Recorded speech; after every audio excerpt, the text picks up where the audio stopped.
अस्सलामुअलैकुम दोस्तों, क्या हाल चाल है। एक तो बात करेंगे जी मिनिस्ट्री और ट्रांसपोर्ट का जो 200 रियाल जुर्माना हो रहा है उसके मतलब, क्योंकि वो बड़ी नई नई जगहों पर उन्होंने जो है ना वो शिकंजे लगा दिए हैं। और दूसरा ये तस्वीर आप देखें गौर से, ये अक्सर आपने देखा होगा, लोग जो है ना वो कचरे में से रीयूज़ जो आइटम्स होते हैं वो कलेक्ट करते हैं और साइकिल भर के जैसे भी है वो एक जगह से दूसरी जगह मुंतकिल करते हैं, स्क्रैप वगैरह में सेल करते होंगे। इनके ख़िलाफ़ भी जो है ना वानी लोग काफ़ी वो इसको हाईलाइट कर रहे हैं कि जी ये जब साइकिल में तरफ लटका के जाते हैं तो उनको मुश्किल होती है।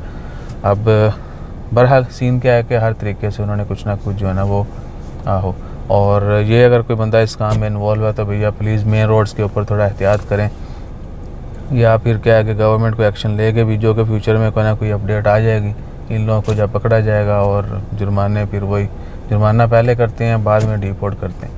तो सीन क्या है कि जो 200 रियाल जुर्माना है ना भैया, अगर आप कहीं लॉन्ग रूट पे जाते हैं, रास्ते में पंप शम्प पे रुकते हैं, फ्यूल स्टेशन पे, बेशक रिफ्यूलिंग के लिए या फिर जंगल पानी के लिए या फिर जो है ना रिफ़्रेशमेंट के लिए, तो वहाँ पर भी आपके लॉ लग सकते हैं। बहुत सारे लोगों के साथ ये वाक़यात हो रहे हैं। शरीफ भाई ने हमें कल जो है ना वो इन्फॉर्म किया था कि उनके साथ भी पेश आया।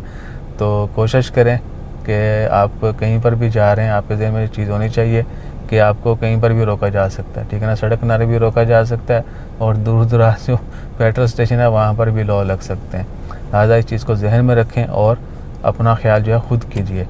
कवानीन तो हैं, अब ऐसा भी नहीं है कि बंदा जो है ना दोस्त के साथ जा रहा हो, बच्चों को स्कूल से लेके आ रहा है, अब उनके भी लॉ लग रहे हैं। देखें, बंदा अपने बच्चों को जो है ना प्रूव करने के लिए उसको टाइम चाहिए होता है।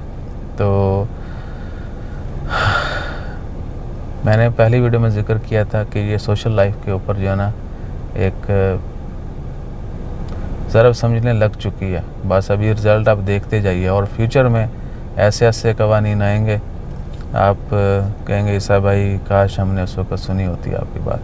तो अपना ख्याल रखिए और अभी से जो है ना हर वो मुमकिन काम करना शुरू कर दें जो आपको लगता है कि उस्ताद जी आते हुए जुर्माना है ना ठीक है ना, तो वो जो है उसको अभी से अडॉप्ट कर लें, वरना बाद में जो है ना यकमुश्त इतने सारे कवानीन के ऊपर अमल करना भी थोड़ा हार्ड होगा। जज़ाकल्लाह, अल्लाह हाफ़िज़।